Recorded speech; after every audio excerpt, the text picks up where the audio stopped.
नमस्कार, हरिओम। श्रीमद् भगवद गीता एक अप्रतिम ग्रंथ है। यह एक वैश्विक ग्रंथ है। इतना छोटा सा ग्रंथ है, पर इस ग्रंथ में मनुष्य के सभी समस्याओं का उपाय बताया गया है। यह एक वैश्विक ग्रंथ है। It is not Bible of Hinduism, it is Bible of humanity. हमें इस विश्व में कैसे रहना है, विश्व में क्या क्या प्रश्न आ सकते हैं, उस प्रश्नों का हमें कैसे उत्तर भगवद गीता में से मिल सकता है, ये सब देखना है। तो ये भगवद गीता में सिर्फ 18 अध्याय के अंदर भगवान ने अर्जुन के बहुत सारे प्रश्नों के जवाब दिए, सभी प्रश्नों के जवाब दिए। एक भी प्रश्न ऐसे छोड़ा नहीं है कि जिसका उन्होंने उत्तर दिया ना हो। अर्जुन एक पांडवों का बहुत ही महत्व का एक शूरवीर योद्धा था, पर यहाँ जो प्रश्न पूछते हैं ये सब सामान्य व्यक्ति के मन में आते हैं, जीवन में जो आते हैं वैसे प्रश्न उन्होंने पूछे। इसके कारण हम ये कह सकते हैं कि अर्जुन ये हमारा प्रतिनिधि है और उसका उत्तर श्री कृष्ण दे रहे हैं। पूरे विश्व की समस्या क्या क्या समस्या है, क्यों समस्याएं खड़ी होती है, उसके सामने क्या करना चाहिए, ये सब हमें समझना है और गीता में से वो उपदेश को निकालना है। प्रश्न आता है कि भगवद गीता क्यों कही गई। अर्जुन युद्ध भूमि पर आए हैं और वहाँ पे उन्होंने कहा, उन्होंने शंका जताई, प्रश्न बात पूछे, तो भगवद गीता क्या धमकाने के लिए उसको बताई गई कि युद्ध नहीं करेगा तो मैं ऐसे करूँगा वैसे करूँगा। डराने धमकाने के लिए भगवद गीता नहीं कही है। भगवद गीता लाचार होके भी भगवान ने नहीं कही। जैसे कोई बाप बेटे को कहता है, अरे मेरा सुन तू, मैं क्या कह रहा हूँ, तेरे हित में मैं बात कर रहा हूँ, ऐसी भी बात नहीं है। भगवान के तो दोस्त है अर्जुन, भगवान कहते वैसे अर्जुन करते हैं। तो भगवद गीता कहने का कारण क्या है? क्या स्वमत मंडन परमत खंडन, इसीलिए भगवान ने ये भगवद गीता कही है? हम दूसरे के मतों का खंडन करते हैं, दूसरे के विचारों के साथ हम उनको समझते नहीं हैं, उसका विरोध करते हैं, उसका खंडन करते हैं। तो परमत खंडन है नहीं, स्वमत मंडन भी नहीं है। मैं अपने ही विचार रखूँगा, मैं मेरी ही बातें कहूँगा, आपको वो सुननी पड़ेगी। स्वमत मंडन परमत खंडन नहीं है। अपना पांडित्य दिखाने के लिए भी भगवद गीता नहीं कही। भगवद गीता संस्कृत साहित्य का ये उच्चतम ग्रंथ है। इतनी जबरदस्त बातें कही है। भगवद गीता का जो पूरा उसकी जो पद्धति है, ये पद्धति समझने जैसी। 18 अध्याय है, उसमें प्रथम अध्याय में अर्जुन ने अपने प्रश्न पूछे हैं। विषय प्रवेश जिसको कहा जाता है, इंट्रोडक्शन, वहाँ कहीं भी भगवान उवाच नहीं है, प्रथम अध्याय में कहीं भी नहीं। ये बहुत समझने जैसी चीज़ है। पहले व्यक्ति का प्रश्न क्या है ये हमें समझना चाहिए। हम खुद पढ़ते हैं, भगवान ने पूरा अध्याय कहीं भी भगवान वाचा नहीं कहा है। अर्जुन ने अपने प्रश्न रखे, उसके बाद भगवान ने शुरुआत की और जो दूसरा अध्याय कहा है सांख्य योग, उसको नाम दिया गया। 72 श्लोक है उसमें, उसको कहते हैं हम स्कोप ऑफ वर्क। आगे के अध्यायों में, बाकी के जो 16 अध्याय, उसमें क्या आएगा उसका पूरा विवरण इस दूसरे अध्याय में बताए। उसको स्कोप ऑफ वर्क हम कहते हैं। तीसरे अध्याय से भगवान ने सही तरीके से कर्मयोग कहना शुरू किया। ऐसे तो दूसरे अध्याय में भी आया है और बाकी के अध्याय में बहुत ही विस्तृत अपने विचारों की चर्चा की है। तो भगवद गीता में जो पांडित्य है, ये पांडित्य देखना तो है, पर अपना पांडित्य दिखाने के वास्ते भगवान ने ये गीता नहीं कही है। तो फिर भगवान ने ये गीता कही क्यों? भगवान ने भगवद गीता कही नहीं है, वो मांगी गई है। अर्जुन जब शोक विवश हो गए, शोक विवश, शोक व्याकुल हो गए, अपने ही सगे संबंधियों को देखा, ये सब मेरे है, मैं और मेरा, मुझे ये करना है, ये सब मेरे हैं, ये सब मेरे भाई हैं। जब उसके अंदर शोक आ गया, मोह आ गया, उसको मारना नहीं था उनको। क्यों? क्योंकि ये अंतिम युद्ध था। इसके पूर्व तो कई बार युद्ध हुए, अर्जुन ने कौरव को हराया है, कई ऐसी घटनाएं बनी है, महाभारत आप जानते हैं। तो ऐसी बात नहीं थी कि आज ही वो उसको युद्ध नहीं करना है, वो उसको पता था ये धर्म युद्ध है, या तो जीतना है या तो मरना है। जब तक इसका परिणाम नहीं आएगा तब तक युद्ध होता रहेगा। तो ये भगवद गीता जो है, अर्जुन ने जो प्रश्न पूछे, वहां पे वो कंफ्यूज हो गया। मोह का अर्थ है कंफ्यूज। वो कंफ्यूज होने के कारण उसने भगवान को बताया कि हे भगवान, मुझे बताओ, मुझे क्या करना। अर्जुन ने ये मांगा है कि मुझे उपदेश दो। कार्पण्य दोषो उपाहत स्वभाव पृच्छामि त्वां धर्म समूढ़ चेता यत् श्रेय स्यात् निश्चितं ब्रूहि तन्मे शिष्यस्तेहं शाधीमां त्वां प्रपन्ने। अत्यंत महत्व का श्लोक यहाँ पे अर्जुन ने पूछा। मैं कार्पण्य दोष के कारण, ड्यू टू परप्लेक्स्ड माइंड, कार्पण्य का दूसरा अर्थ है कंजूसता, मैं अपने विचारों को उपयोग नहीं कर रहा हूँ। हमारे पास कई सारी शक्तियाँ हैं, हम उसका उपयोग नहीं करते, हम कंजूस हैं। यदि कुछ काम है तो हम दूसरों को कहते हैं, बताओ ना भाई मैं क्या करूँ, अरे तू तेरे बुद्धि का उपयोग करना, हम नहीं करते। उसको कंजूसता, उसको कार्पण्य दोष कहा जाता है। कार्पण्य दोषो उपहत स्वभाव पृच्छामि त्वां धर्म समूढ़ चेता है। मैं धर्मों के बीच में फंस गया। कौन से धर्म? हमारे हर बार ऐसी स्थिति होती है, घर में होती है, बाहर होती है, कर्म करना है पर कर नहीं सकते क्योंकि हम धर्म संकट में फंस जाते हैं। घर में पत्नी एक कहती है, माँ एक कहती है। एक तरफ पति धर्म है, दूसरी तरफ पुत्र धर्म है। दो धर्म के बीच में हम फंस जाते हैं। अर्जुन यहाँ पे दो धर्म के बीच में फंस गए। इसलिए वो कहते धर्म समूढ़ चेता यत् श्रेय स्यात् निश्चितं ब्रूहि तन्मे। मेरा श्रेय किस में है? हम श्रेय नहीं चाहते, हम प्रेय चाहते हैं। मुझे जो प्रिय है वो बताओ आप। अर्जुन कहते हैं मेरा श्रेय किस में, मेरा कैसा अच्छा होगा। यह तो अभ्युदय निश्रेय सिद्धि ही, मेरा इस भोग में, इस भोगवाद में तो मेरा अच्छा होना चाहिए, इस मनुष्य वर्ग में अच्छा होना चाहिए। मुझे स्वर्ग प्राप्ति भी चाहिए, अभ्युदय, और उसके बाद मुझे मोक्ष प्राप्ति चाहिए, निश्रेय। ये तीनों जो स्टेजेस है उसमें मेरा उद्धार होना चाहिए। इसलिए वो भगवान को कहते हैं मुझे उपदेश दो। धर्म समूढ़ चेता यत् श्रेय स्यात् निश्चितं ब्रूहि तन्मे। मेरा श्रेय किसमें बोला? ये 3 बार अर्जुन ने कहा है, भगवान को विनंती की है। यत् श्रेय स्यात् निश्चितं ब्रूहि तन्मे शिष्यस्तेहं शाधीमां त्वां प्रपन्ने। मैं आपका शिष्य हूँ, मैं आपका शरणागत हूँ, मुझे उपदेश दो। शिष्यत्व स्वीकारना बहुत बड़ी बात है। हम किसी का शिष्य नहीं होते, हम किसी को पूछते हैं मुझे क्या करना चाहिए। किसी का शिष्य होना, इसका अर्थ है हमारा सर्वस्व उसको सौंप देना, और वो जो कहेगा वो हमें स्वीकारना है। ये बड़प्पन है कि मुझे समझ में नहीं आ रहा है, मुझे बताओ मुझे क्या करना। वो शिष्य है। 5 प्रकार के होते हैं।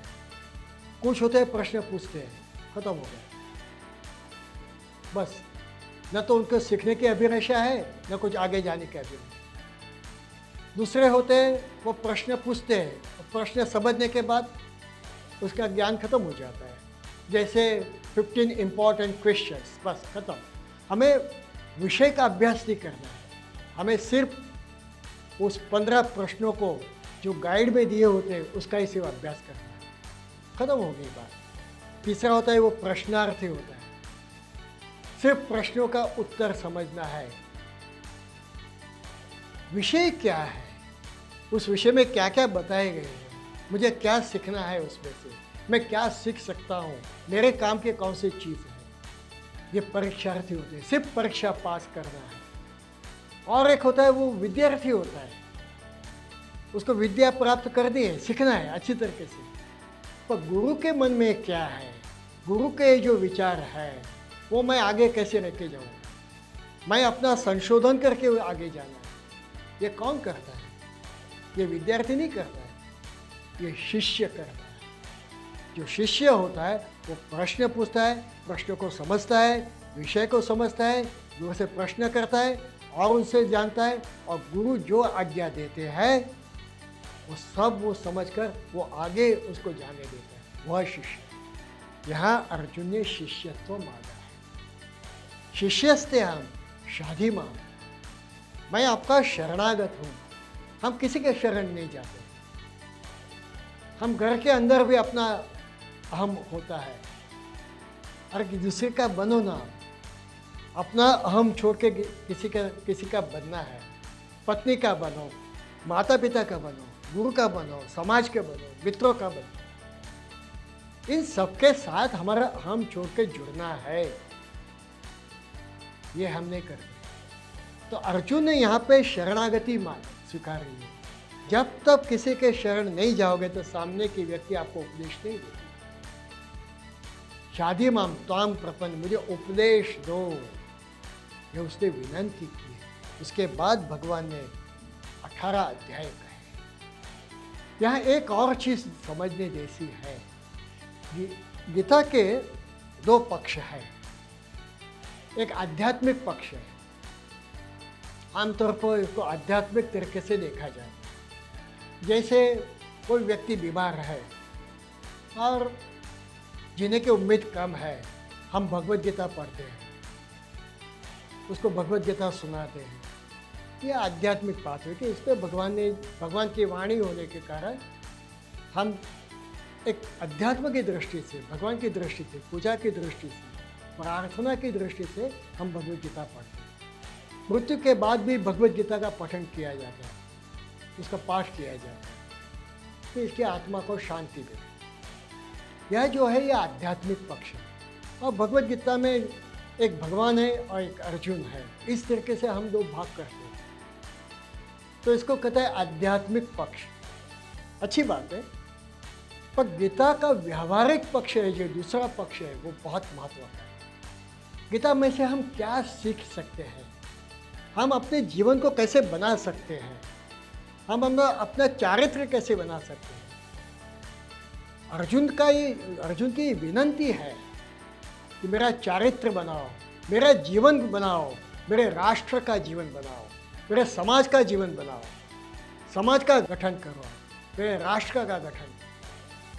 वो राष्ट्र की सोच रहा है, वो विश्व की सोच रहा है, वो समाज की सोच रहा है, सिर्फ वो अपनी बात पे सोच रहा है। और व्यावहारिक तरीके से हम गीता का जितना उपदेश है उसका उपयोग कैसे कर सकते हैं।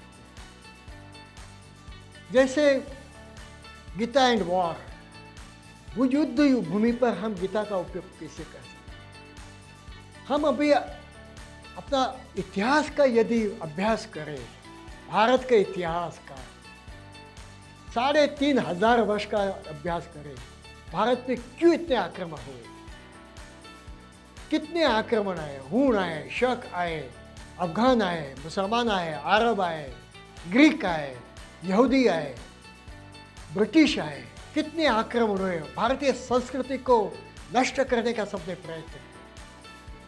हम एक के बाद एक युद्ध हारते गए। हम क्यों युद्ध हारे, इसका कभी हमने अभ्यास किया है?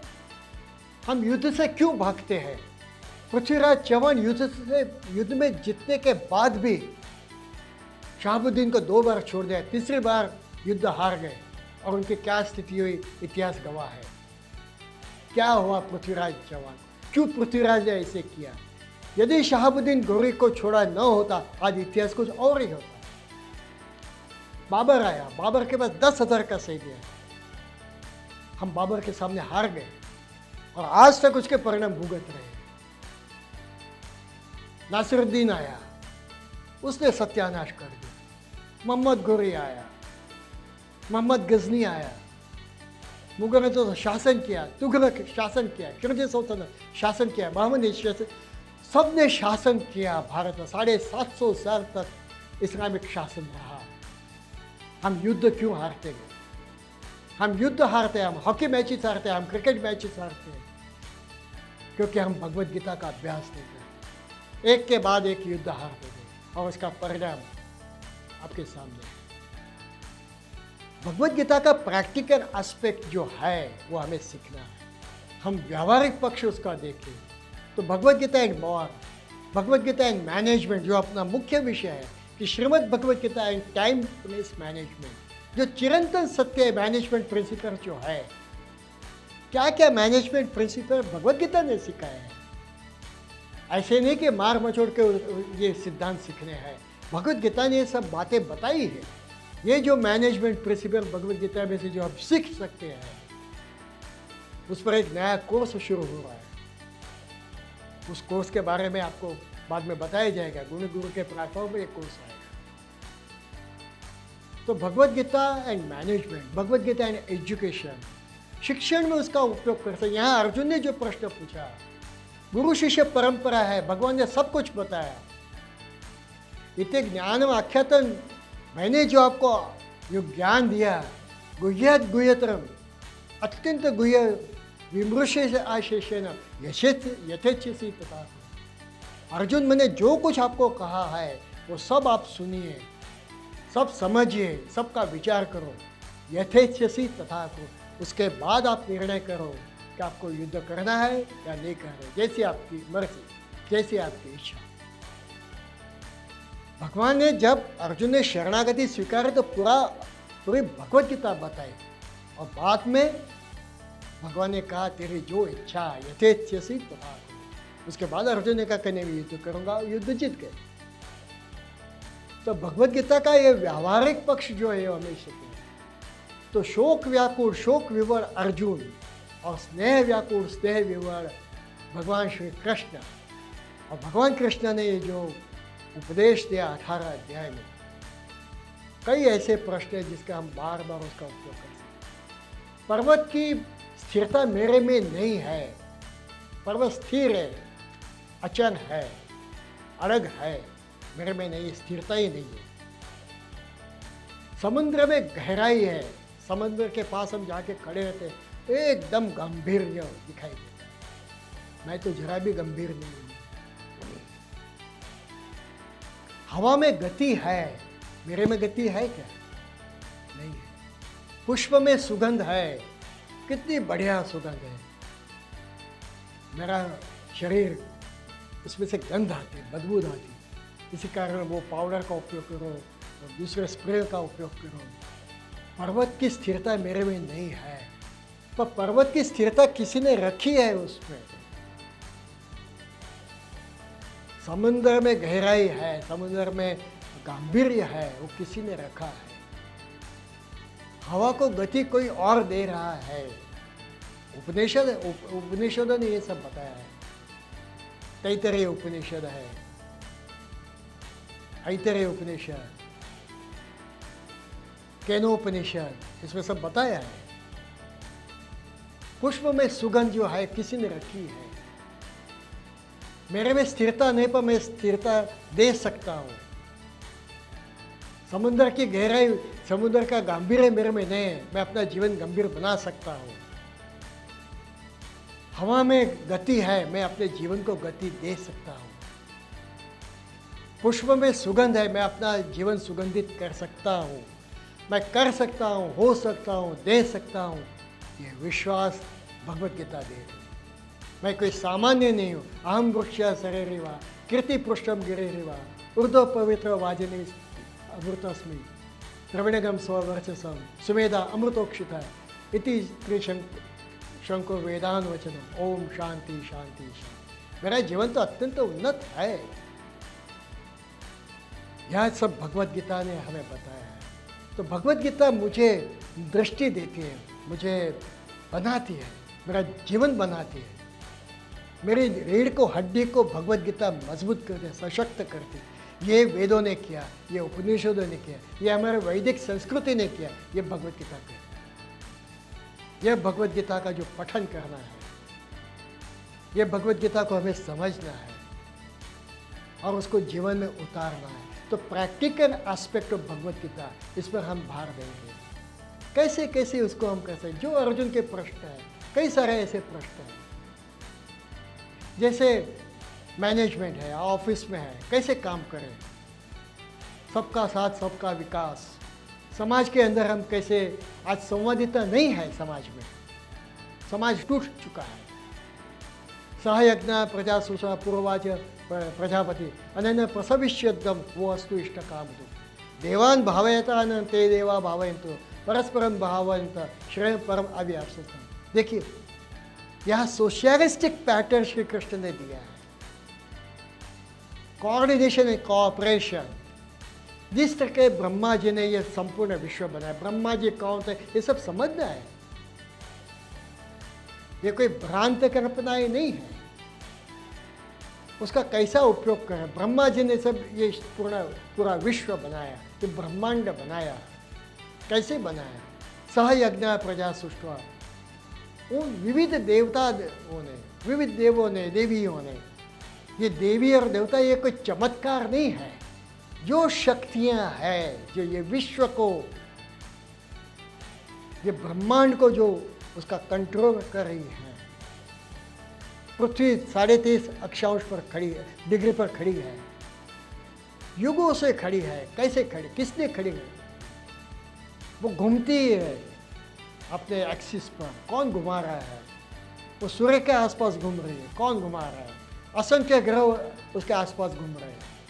ये पूरा ब्रह्मांड कौन कंट्रोल कर रहा है?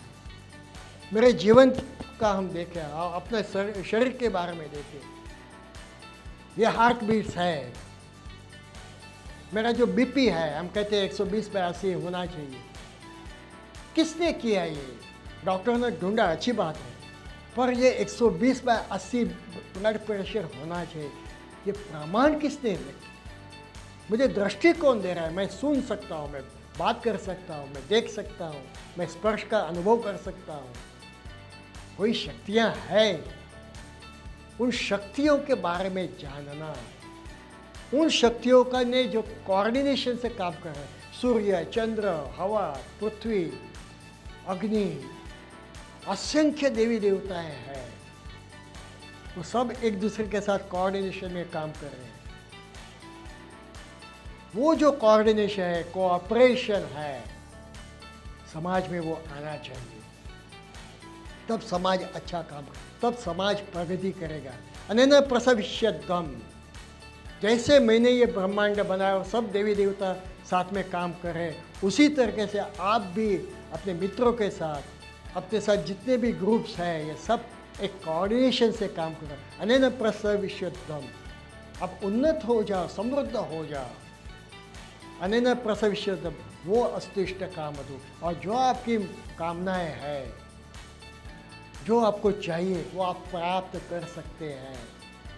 तो भगवत गीता में कई ऐसे प्रैक्टिकल एस्पेक्ट बताए गए हैं, जिसका हम बहुत उपयोग, हम मैनेजमेंट में उपयोग कर सकते हैं, ऑफिस में उपयोग कर सकते हैं, घर में उपयोग कर सकते हैं, देश को बनाने में उपयोग कर सकते हैं। आज देश की जो व्यवस्था हो गई है, कितनी अव्यवस्था हुई है, उसको कैसे ठीक तरीके से कर सकते हैं। एक तरफ आतंकवाद है, बाहर भय है, अंदर भी भय है, कैसे उसके सामने युद्ध करें, उस आतंकवाद को कैसे मिटाए। वही तो भगवत गीता ने कही, परित्राणाय साधूनां विनाशाय च दुष्कृता।